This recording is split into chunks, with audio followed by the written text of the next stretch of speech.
Hypnotism and hypnosis, ये फर्क बहुत लोगों को पता नहीं है, तो ये क्लैरिफाई आप पहले कीजिए, फिर मैं आपको हिप्नोसिस के बारे में पूछूंगी। आई एम सो ग्लैड, क्योंकि बहुत से लोगों के अंदर इतना ज्यादा नेगेटिविटी भरी हुई है। Exactly. हिप्नोटिज्म जो होता है वो किसी को कंट्रोल करने के ऊपर यूज किया जाता है। It's illegal. It's illegal. Yes. It's illegal. Yes.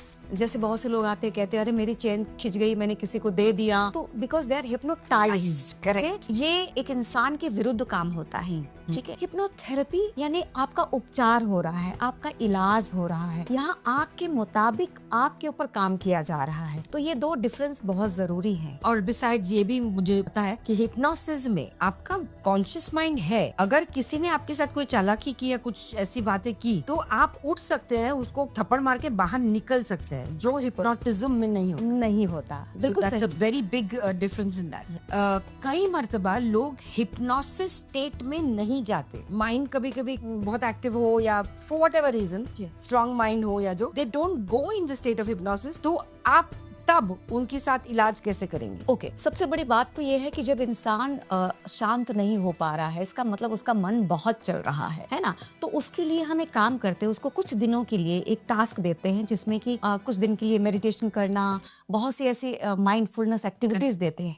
जब वो करके वापस आते हैं तब हम उनको चेक करते हैं कि हम इनको ट्रांस में लेके जा सकते हैं कि नहीं लेके जा सकते। 1 सेकंड, सॉरी, चेक करते हैं मतलब एग्जैक्टली क्या करते हैं? एग्जैक्टली जैसे आप मेरे पास एक क्लाइंट आता है ना, पहले मैं जब उसको ट्रांस में ले जाती हूँ, रिलैक्स करती हूँ उसके माइंड को, तो उसकी आंखों की पुतलियों से हम समझ जाते हैं कि वो कितना रैपिड आई मूवमेंट से पता चलता है। एग्जैक्टली, तो वहां से हमको इंडिकेशन मिलता है कि हाँ ये इंसान गहरा जा रहा है या नहीं जा रहा है। हाँ, और वो चेकिंग पॉइंट है, वो चेकिंग पॉइंट है। हाँ, यस, उसके बाद फिर हम उसको ट्रांस में ले जाते हैं। ऐसा कोई पेशेंट आया आपके पास कि इतना सब उसको एक्टिविटी देने के बाद में जो भी फिर भी उसका माइंड बहुत एक्टिव है, तो किसी को बोला है आपने कि भाई मैं आपको प्रोसेस पास्ट लाइफ या जो भी थेरेपी करने आते हैं वो मैं नहीं कर सकती? बिल्कुल मैंने बोला है, क्योंकि ऐसे लोगों को हम, जैसे मैंने कहा, हम टास्क देते हैं, अगर उस टास्क को उसने कंप्लीट नहीं किया, जैसे बहुत से लोग आते हैं कहते पास्ट लाइफ रिग्रेशन में हमको जाना है। अब भैया पहली बार हम आपको पास्ट लाइफ रिग्रेशन में नहीं लेके जा सके, करेक्ट, क्योंकि आपका माइंड इतना चल रहा है। आप पहले तो आपने 10 दिन पहले क्या किया,